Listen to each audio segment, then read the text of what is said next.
Hello friend. आज के video में हम बात करेंगे मनरेगा के बारे में। मनरेगा का फुल फॉर्म है Mahatma Gandhi rural employment guarantee act. इसके तहत एक गरीब आदमी को 100 दिन का रोजगार सरकार के द्वारा मुहैया किया जाता है ताकि वो अपने परिवार का भरण पोषण कर पाए। मनरेगा का मेन इंटेंशन ये है कि जितने भी भारत में गरीब आदमी हैं जिसके पास कोई भी जॉब अपॉर्चुनिटी नहीं हो और वो अनस्किल लेबर हो, वैसे ही व्यक्ति को जॉब प्रोवाइड कराना ताकि वो अपने जीवन को अच्छे से जी पाए।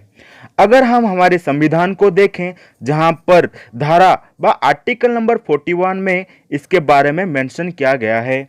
इसके तहत हर एक आदमी को काम करने का अधिकार है। साथ ही साथ सरकार के दायित्व भी है कि उनको जॉब प्रोवाइड कराना। ये एक्ट 2005 को शुरू हुआ था मगर कार्यकारी में 2006 से हुआ था।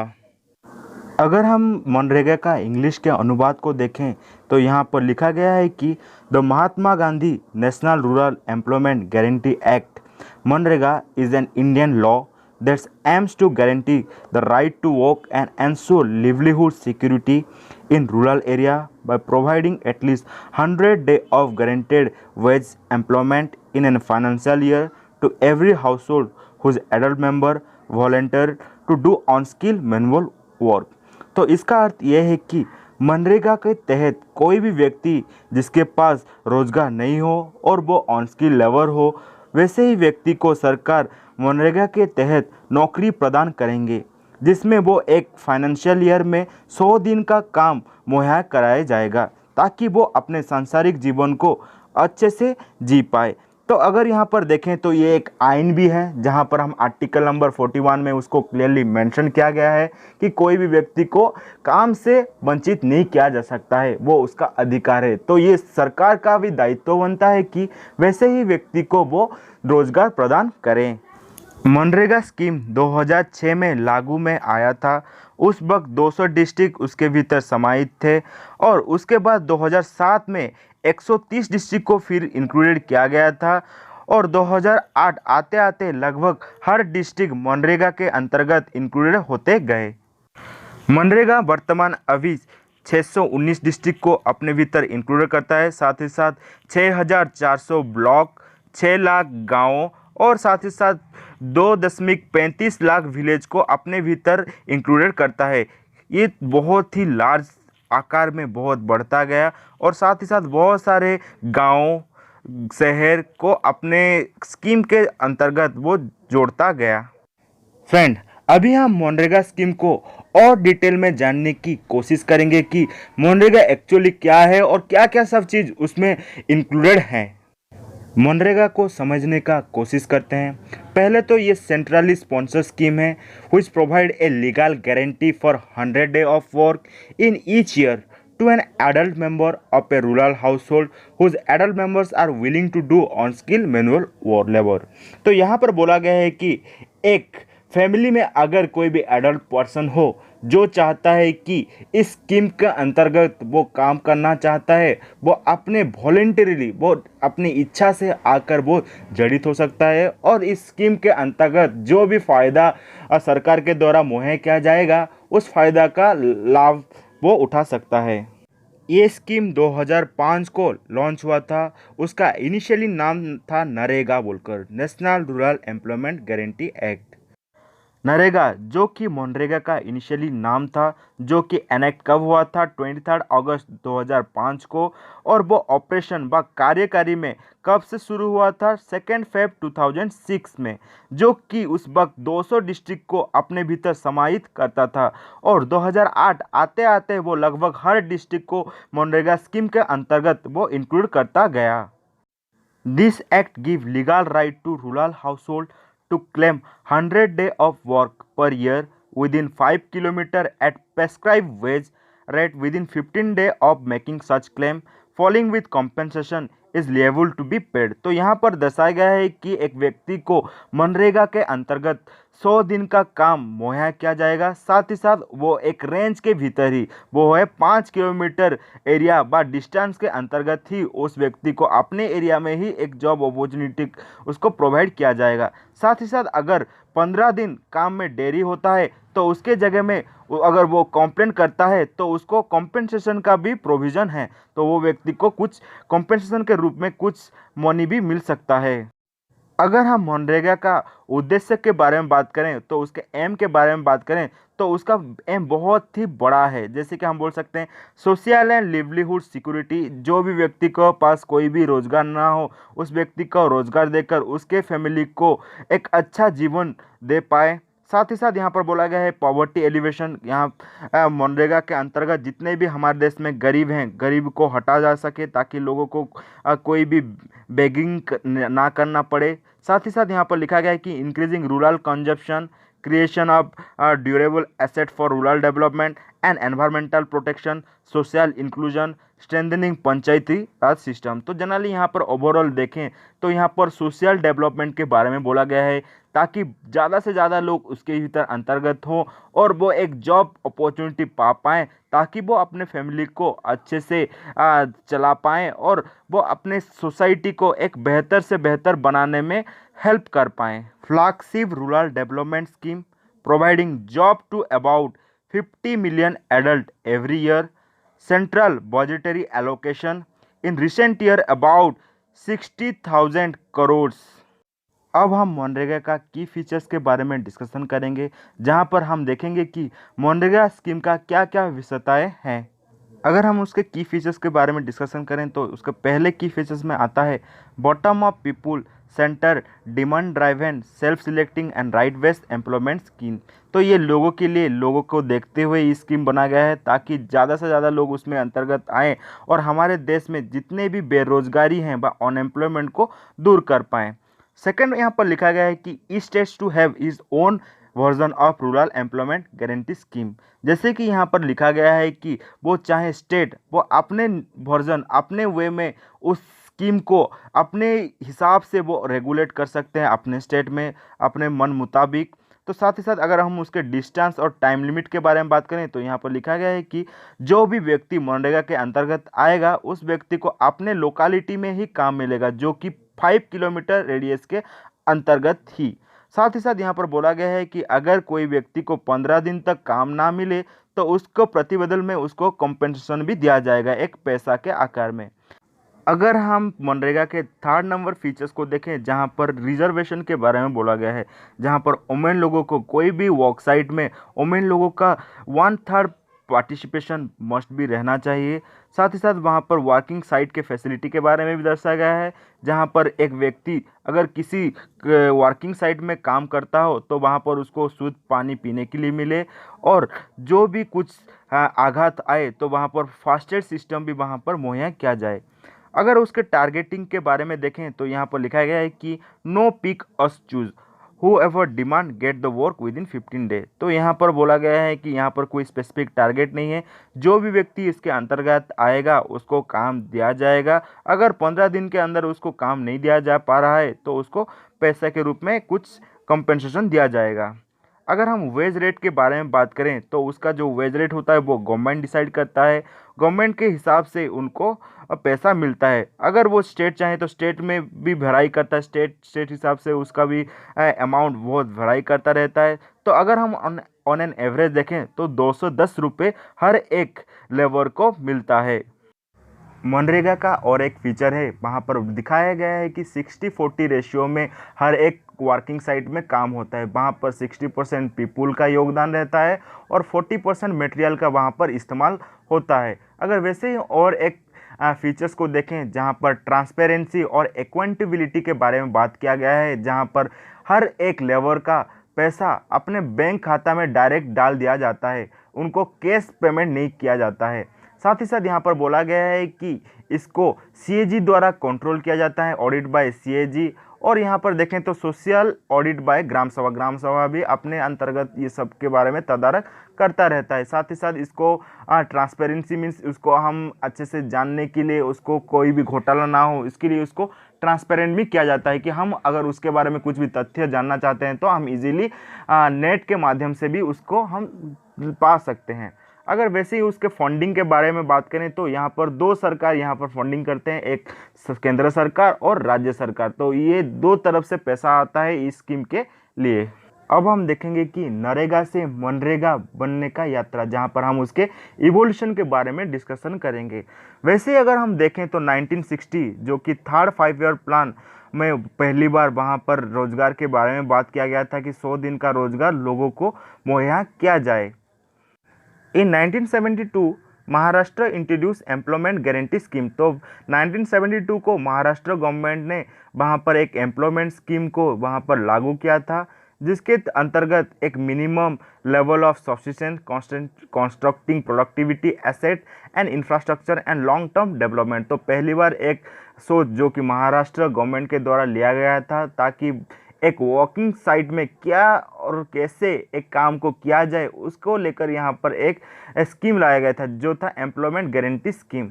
वैसे अगर हम 1980 को देखें, जब central government following Maharashtra introduce national rural employment programme NREP in 1980 and Rural Landless Employment Guarantee Program RLEP 1983. Before this in 1978 food for work programme was launch. तो यहाँ पर बहुत सारे प्रोग्राम पॉलिसी के बारे में दिया गया है जो कि हमारे एम्प्लॉयमेंट को लेकर बनाया गया था, जो कि 1980 से लेकर 1978, 1980, 1983 में भिन्न भिन्न प्रकार के एम्प्लॉयमेंट स्कीम बनाया गया था। वैसे अगर हम 1990s को देखें तो NREP और RLEGP were emerge into Jawahar Rozgar Yojana. तो यहाँ पर एक एमर्ज के बारे में बोला गया था, NREP और RLEGP जो कि हमारे जवाहर रोजगार योजना में अंतर्गत किए गए थे। साथ ही साथ यहाँ पर एम्प्लॉयमेंट एश्योरेंस स्कीम भी किया गया था, जहाँ पर 100 दिन का काम के बारे में यहाँ पर लिखा गया है। वैसे अगर 1993 के बारे में बात करें तो वहाँ पर EASJRY merge into Jawahar Gram Samriddhi योजना। तो ये पर और दो स्कीम जो कि जवाहर ग्राम समृद्धि योजना में 1919 से लेकर 2000 के बीच वहाँ पर जड़ित किया गया था। अगर हम वैसे ही 2004 के बारे में बात करें, जहाँ पर national food for work programme वहाँ पर लॉन्च किया गया था, जो वहाँ पर 150 most backward district before JGSY was change into संपूर्ण ग्रामीण रोजगार योजना इन 2001-2002। तो यहाँ पर और बहुत सारी चीज़ के बारे में दिया गया है कि जहाँ पर से 150 बैकवर्ड डिस्ट्रिक्ट को वहाँ पर इंक्लूड किया गया था।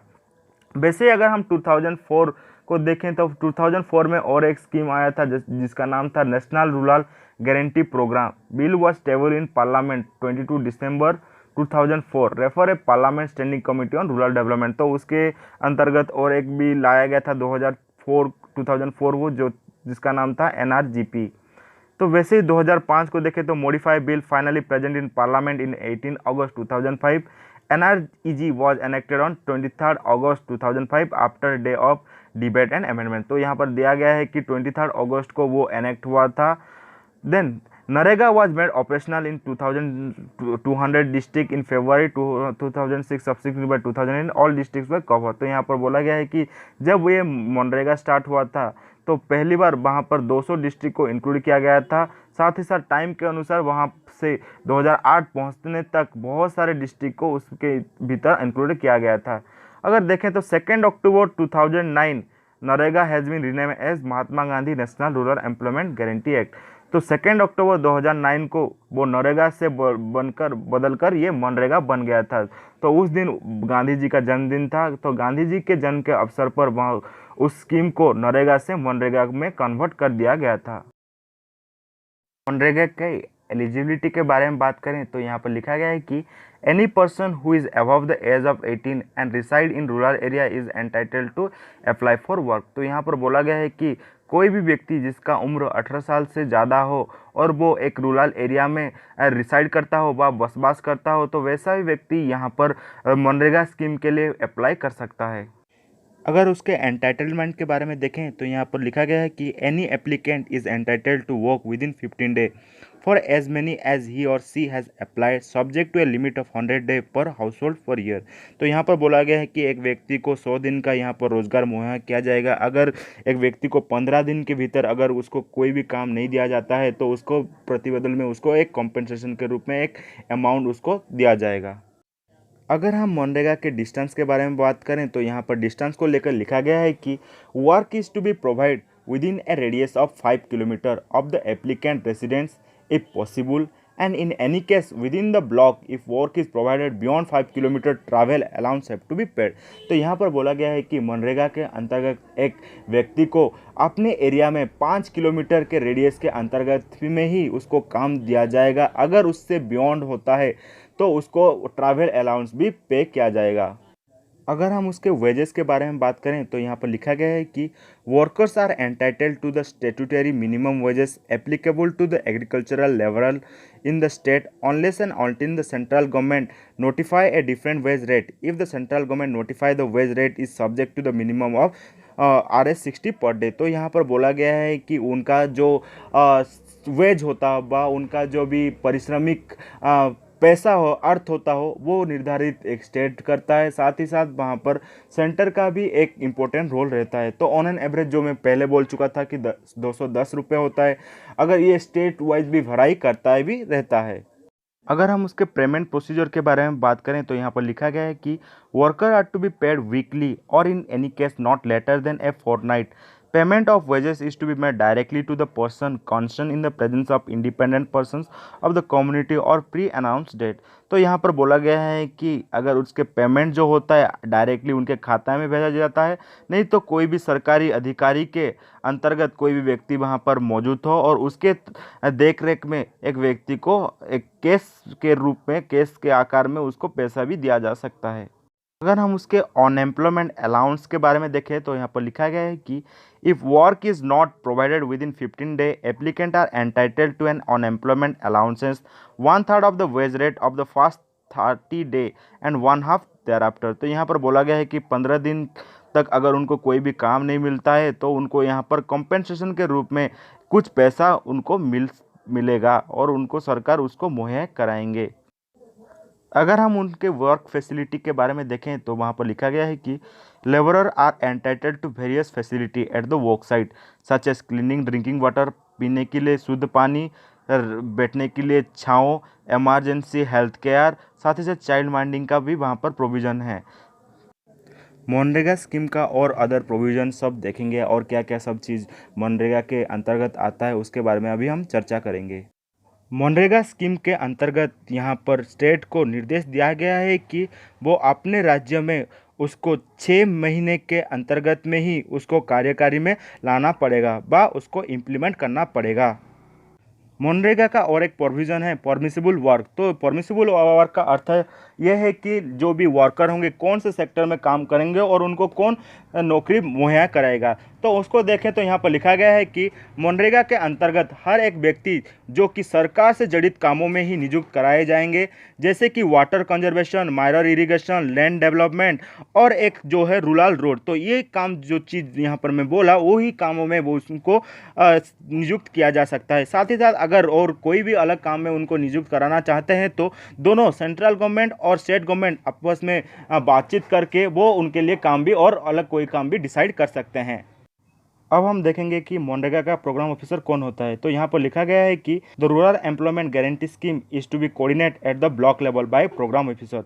तो यहाँ पर बोला गया है कि जो ब्लॉक लेवल में एक प्रोग्राम ऑफिसर चुने जाएंगे, वो प्रोग्राम ऑफिसर का दायित्व होगा कि वो ऐसे लोगों को ढूंढें जिनके पास कोई भी जॉब अपॉर्चुनिटी ना हो और उनको वो ये मनरेगा के तहत अंतर्गत कराएं और उनको एक बढ़िया सा काम अपने ही एरिया में उनको दिलाएं। साथ ही साथ यहाँ पर बोला गया है कि ये सब काम के लिए ग्राम पंचायत रिस्पॉन्सिबिलिटी ले और उस सब चीज़ को देखे कि अपने एरिया में कोई ऐसा व्यक्ति ना हो जो कि उसके पास काम नहीं हो और उसको काम दिलाएं। मनरेगा के अंतर्गत प्राइवेट कॉन्ट्रैक्टर को बैन किया गया है। यहाँ पर सिंपली बोलें तो यहाँ पर सरकारी जितने भी कॉन्ट्रैक्टर हैं उनको ही ये काम का तदारक करने के लिए दिया जाता है और वो ही काम करके सरकार को दिखाते हैं। मनरेगा का अदर प्रोविजन में है डिसेंट्रलाइज प्लानिंग, जहाँ पर लिखा गया है कि a shelf wall project is to be maintain by the programme officer based on proposal from the implementing agency. Each gram panchayat is also suppose to prepare a shelf of work based on the recommendation of gram sabha. तो यहाँ पर एक pre plan के बारे में बोला गया है कि अगर कोई व्यक्ति काम करने के लिए जाएगा उससे पहले वो एक प्लान डिज़ाइन करते हैं कि किस व्यक्ति को किस प्रकार का काम दिया जाएगा। ट्रांसपेरेंसी एंड अकाउंटेबिलिटी और एक फीचर जो कि मनरेगा का है, इसके अंतर्गत यहाँ पर लिखा गया है कि the act include various provision for transparency and accountability. यहाँ पर बोला गया है कि जो भी काम होगा साफ़ सुथरा होगा, जो कि लोग आराम से जान पाएंगे क्या हो रहा है क्या नहीं। और यहाँ पर स्पेशली ग्राम सभा को आंखों के सामने ही ये सब चीज़ होगा, तो यहाँ पर एक सुपरवाइजर की तरह ग्राम सभा काम कर सकता है वहाँ पर। और लिखा गया है कि mandatory disclosure of muster roll, public accessibility all of all REGS document, regular updating of job card etcetera. तो ये पूरा फ्री एंड फेयर मैनर में होगा, जहाँ पर कुछ भी करप्शन नहीं होगा, जहाँ पर लोगों का भी इन्वॉल्वमेंट रहेगा और वो बहुत ही नीट एंड क्लीन के माध्यम से ये सब आराम से अच्छे से किया जाएगा। अदर प्रोविजन में देखें तो यहाँ पर लिखा गया है कि पार्टिसिपेशन ऑफ वुमेन, तो उसका अंतर्गत यहाँ पर लिखा गया है कि priority is to be given a women in the allocation of work in such a way that at least 1/3 of the beneficiary shall be women. तो यहाँ पर बोला गया है कि अगर कोई भी वर्किंग साइट में 1/3 ऑफ जो भी होता है, जितने भी मेंबर वर्किंग मेंबर में, उनमें से 1/3 मेंबर वुमेन के लिए रिजर्व रहता है। अदर प्रोविजन में और एक चीज़ आता है पेनल्टी, तो इसमें बोला गया है कि the act state that however contravenes the provision of this act shall on convictions be liable to be fine which may extend to 1000 rupees. तो यहाँ पर एक पर्टिकुलर रुपीज़ के बारे में बोला गया है कि जिसको फाइन के आकार में लिया जा सकता है। कितना रुपीज़ होगा? वो 1000 रुपीज़ होगा। अभी हम देखेंगे कि मनरेगा को कौन तदंत करेगा और उसको लुक आफ्टर कौन करेगा। तो उसको करता है स्टेट काउंसिल, जहाँ पर उसको एक बॉडी बनाया गया जाता है, उसका नाम है स्टेट एम्प्लॉयमेंट गारंटी काउंसिल। उस काउंसिल को ये दायित्व मिला होता है कि वो देखें कि ये मनरेगा स्कीम के लोग जो भी अंतर्गत हैं वो ठीक से अपना काम कर रहे हैं कि नहीं। अगर हम मनरेगा का कॉस्ट शेयरिंग के बारे में बात करें तो यहाँ पर लिखा गया है कि the central government has to pay for labour cost 75% of the material cost and state government has to pay the employment allowance and 25 of the material cost. तो ये अपने आप भीतर क्या किए हैं, डिवाइड कर दिए हैं कि कौन कितना पे करेगा। तो यहाँ पर सेंट्रल गवर्नमेंट 75% पे करता है और स्टेट गवर्नमेंट 25% पे करता है। तो ये दोनों अपने भीतर डिवाइड कर लिए हैं कि वो कौन कितना परसेंट पैसा पे करेगा। अगर हम मनरेगा के टाइम फ्रेम के बारे में बात करें तो उसको कितना समय लगा था कि ये चारों तरफ हर डिस्ट्रिक्ट में ये पहुंचने के लिए, तो उसको लगभग 5 साल लगा था। तो पहली बार जो जानते हैं हम 2006 को जब से ये स्टार्ट हुआ था तब 200 डिस्ट्रिक्ट थे, मगर 2008 आते आते ये लगभग हर एक डिस्ट्रिक्ट को वो कवर अप कर पाया था और अभी ये बढ़ चढ़ कर बहुत सारे डिस्ट्रिक्ट ब्लॉक तक पहुँच चुका है।